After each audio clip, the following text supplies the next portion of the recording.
Seigneur soit avec vous. Et avec votre esprit. Évangile de Jésus-Christ selon saint Matthieu. Gloire à toi, Seigneur. En ce temps-là, Jésus disait à ses disciples, « Lorsque vous priez, ne rabâchez pas comme les païens. Ils s'imaginent qu'à force de paroles, ils seront exaucés. Ne les imitez donc pas, car votre Père sait de quoi vous avez besoin, avant même que vous l'ayez demandé. Vous donc, priez ainsi. Notre Père qui es aux cieux, que ton nom soit sanctifié, que ton règne vienne, que ta volonté soit faite sur la terre comme au ciel. Donne-nous aujourd'hui notre pain de ce jour. Remets-nous nos dettes, comme nous-mêmes nous remettons leurs dettes à nos débiteurs. Et ne nous laisse pas entrer en tentation, mais délivre-nous du mal. Car si vous pardonnez aux hommes leurs fautes, votre Père céleste vous pardonnera aussi. Mais si vous ne pardonnez pas aux hommes, votre Père non plus ne pardonnera pas vos fautes. Acclamons la parole de Dieu. Louange à toi, Seigneur Jésus. Vous donc priez ainsi. Bien-aimés de Dieu, nous continuons notre marche vers Pâques. Mais avant de célébrer glorieusement la résurrection de notre Seigneur, nous avons des étapes à franchir.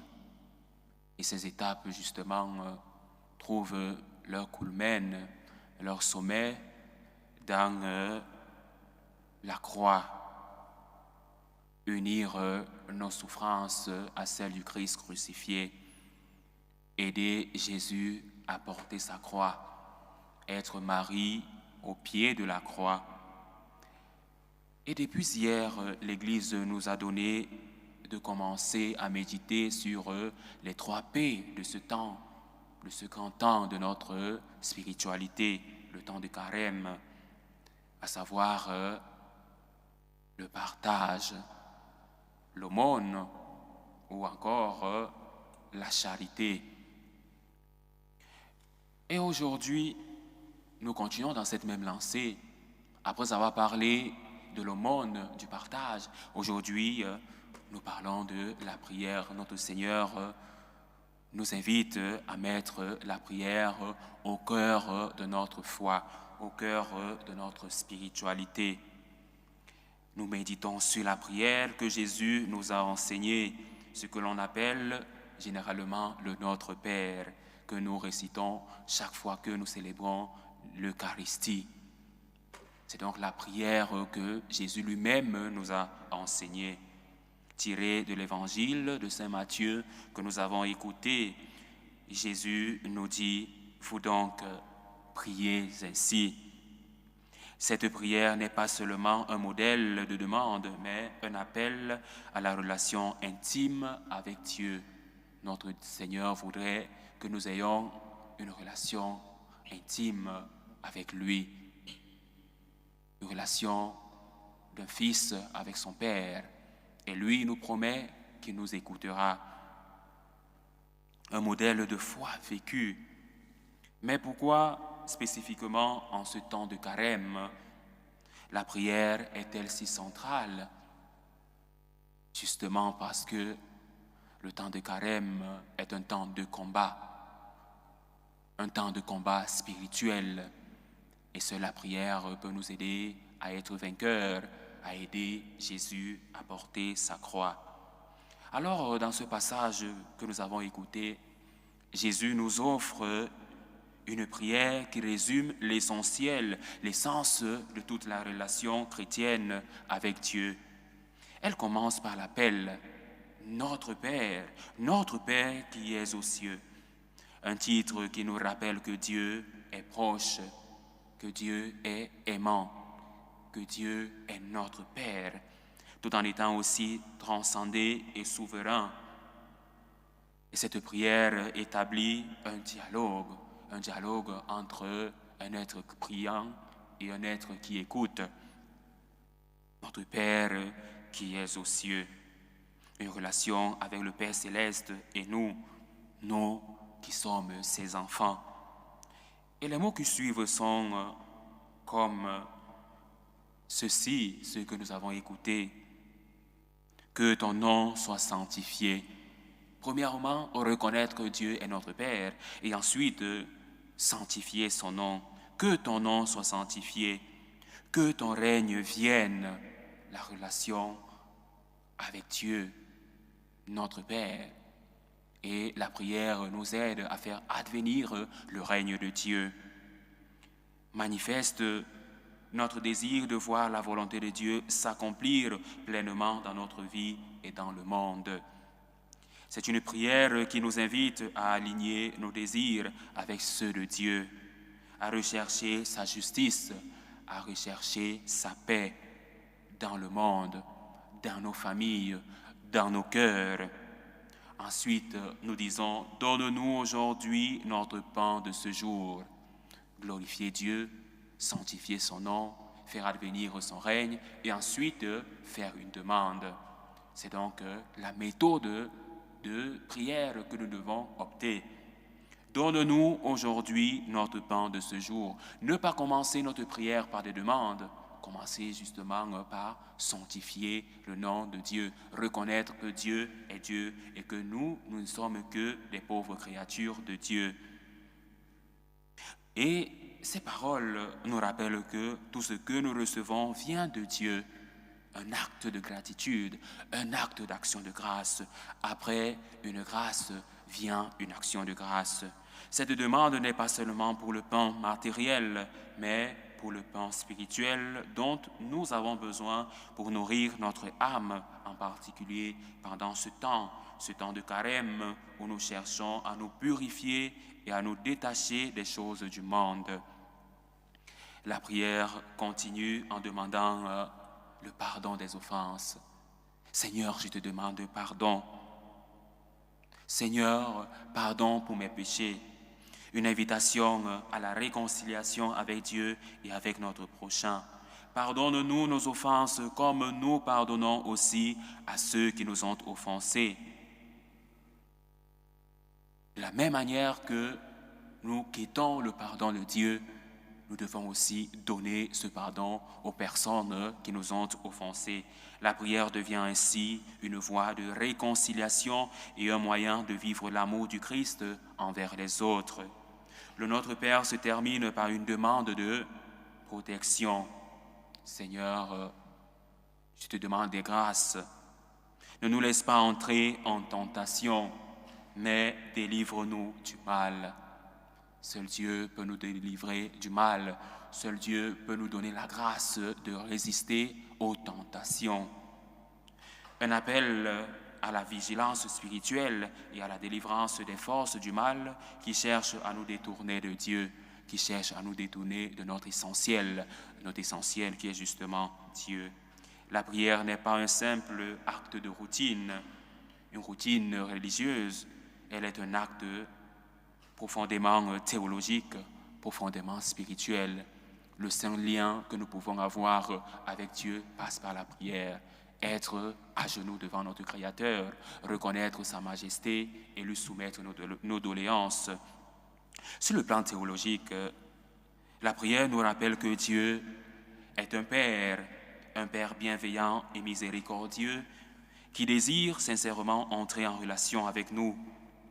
Et la prière devient ainsi un acte de foi dans la proximité de Dieu et de dépendance envers lui. Et sur le plan moral, la prière nous pousse à vivre selon l'exemple du Christ, le Christ qui prie le Père de le délivrer de cette coupe. Le Christ est dans notre modèle du priant. Pour faire une bonne prière, il est donc important de nous référer au Christ qui a su prier le Père. Le Christ qui lui-même a prié continuellement et qui nous invite à prier sans cesse, nous montrant la voie de la sanctification. La prière transforme notre cœur en nous rappelant que le plus important, c'est la conversion et l'engagement dans le service des autres, particulièrement en ce temps de carême, où nous devons purifier nos cœurs, nos esprits et nous préparer à la réconciliation avec Dieu, avec nos frères, avec les autres.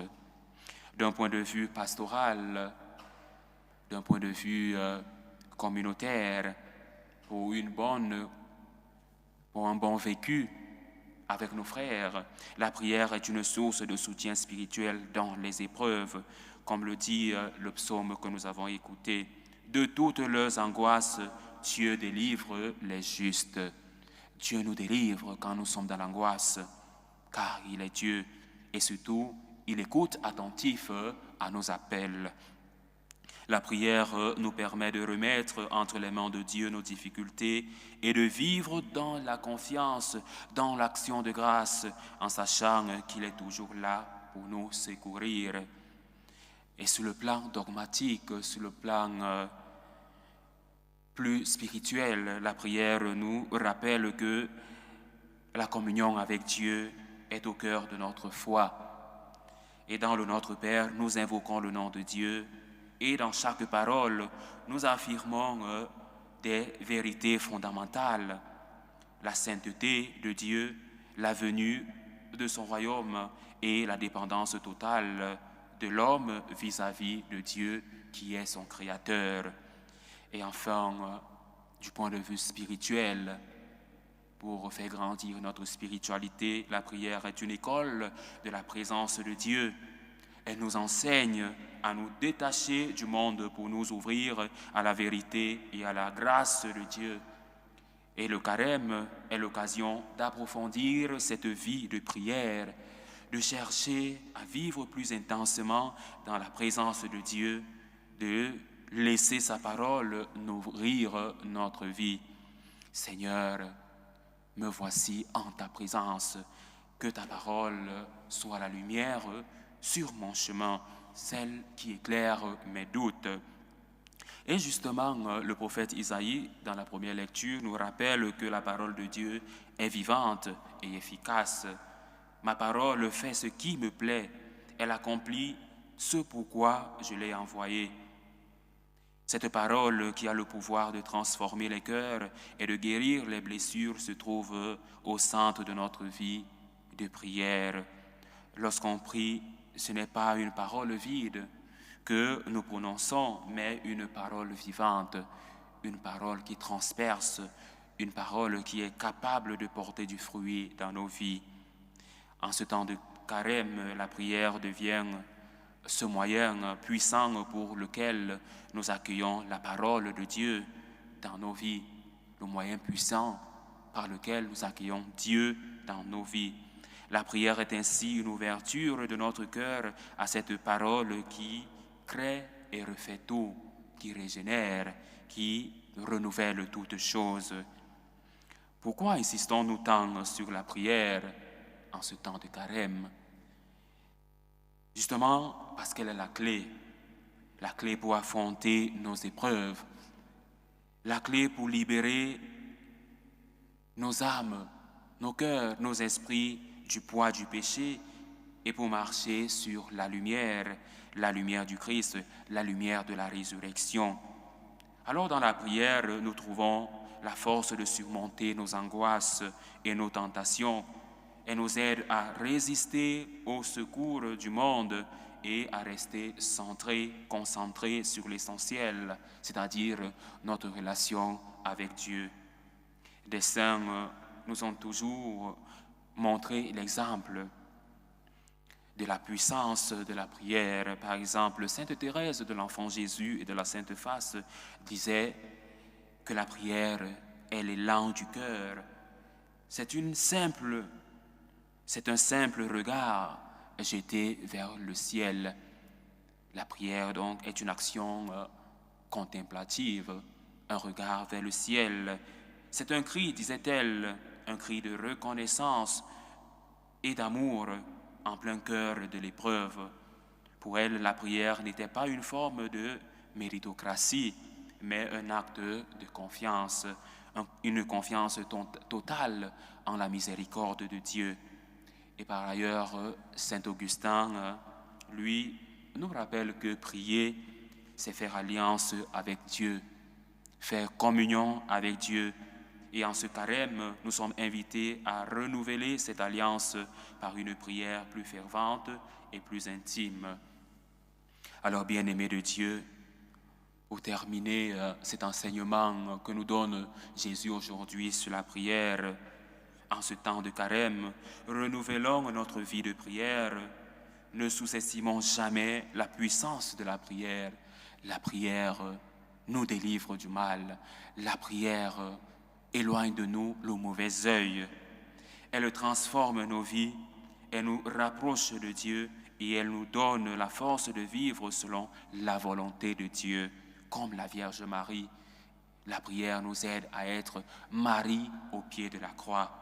Que cette période de carême soit l'occasion pour chacun de nous de renforcer cette communion avec Dieu par la prière et de vivre la promesse du psaume 33 que nous avons écouté.